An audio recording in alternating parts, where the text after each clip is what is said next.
నమస్తే కాక ఈరోజు మీకు క్యాబేజ్ కర్రీ ఎలా ప్రిపేర్ చేయాలో చూపిస్తాం. ముందుగా క్యాబేజ్ని సన్నగా తురుముకొని పక్కకు పెట్టుకొని దాన్ని వాష్ చేసుకొని పక్కకు పెట్టాలి. అలాగే కొద్దిగా పచ్చిమిర్చి కూడా దంచుకొని పక్కకు పెట్టుకున్న తర్వాత కడాయి పెట్టుకొని దాంట్లో నూనె వేసి దంచుకున్న పచ్చిమిర్చిని కొద్దిగా జీలకర్ర ఆవాలు దంచుకున్న పచ్చిమిర్చిని అలాగే కొద్దిగా పసుపు కూడా వేసి కలుపుకోవాలి.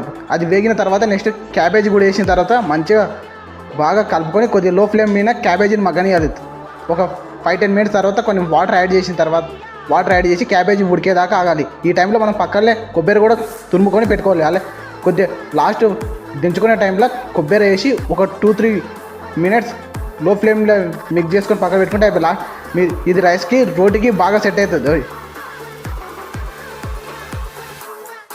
నమస్తే కాక ఈరోజు మీకు క్యాబేజ్ కర్రీ ఎలా ప్రిపేర్ చేయాలో చూపిస్తాం. ముందుగా క్యాబేజ్ని సన్నగా తురుముకొని పక్కకు పెట్టుకొని దాన్ని వాష్ చేసుకొని పక్కకు పెట్టాలి. అలాగే కొద్దిగా పచ్చిమిర్చి కూడా దంచుకొని పక్కకు పెట్టుకున్న తర్వాత కడాయి పెట్టుకొని దాంట్లో నూనె వేసి దంచుకున్న పచ్చిమిర్చిని కొద్దిగా జీలకర్ర ఆవాలు దంచుకున్న పచ్చిమిర్చిని అలాగే కొద్దిగా పసుపు కూడా వేసి కలుపుకోవాలి.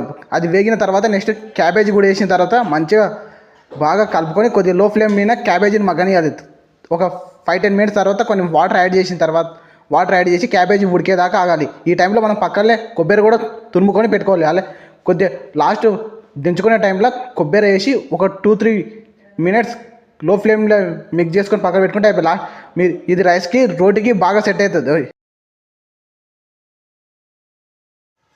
నమస్తే కాక ఈరోజు మీకు క్యాబేజ్ కర్రీ ఎలా ప్రిపేర్ చేయాలో చూపిస్తాం. ముందుగా క్యాబేజ్ని సన్నగా తురుముకొని పక్కకు పెట్టుకొని దాన్ని వాష్ చేసుకొని పక్కకు పెట్టాలి. అలాగే కొద్దిగా పచ్చిమిర్చి కూడా దంచుకొని పక్కకు పెట్టుకున్న తర్వాత కడాయి పెట్టుకొని దాంట్లో నూనె వేసి దంచుకున్న పచ్చిమిర్చిని కొద్దిగా జీలకర్ర ఆవాలు దంచుకున్న పచ్చిమిర్చిని అలాగే కొద్దిగా పసుపు కూడా వేసి కలుపుకోవాలి.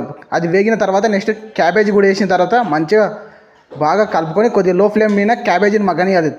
ఒక 5-10 మినిట్స్ తర్వాత కొన్ని వాటర్ యాడ్ చేసి క్యాబేజీ ఉడికేదాకా ఆగాలి. ఈ టైంలో మనం పక్కనే కొబ్బరి కూడా తురుముకొని పెట్టుకోవాలి. అలా కొద్దిగా లాస్ట్ దించుకునే టైంలో కొబ్బరి వేసి ఒక 2-3 మినిట్స్ లో ఫ్లేమ్లో మిక్స్ చేసుకొని పక్కన పెట్టుకుంటే అయిపోయి మీరు ఇది రైస్కి రోటీకి బాగా సెట్ అవుతుంది.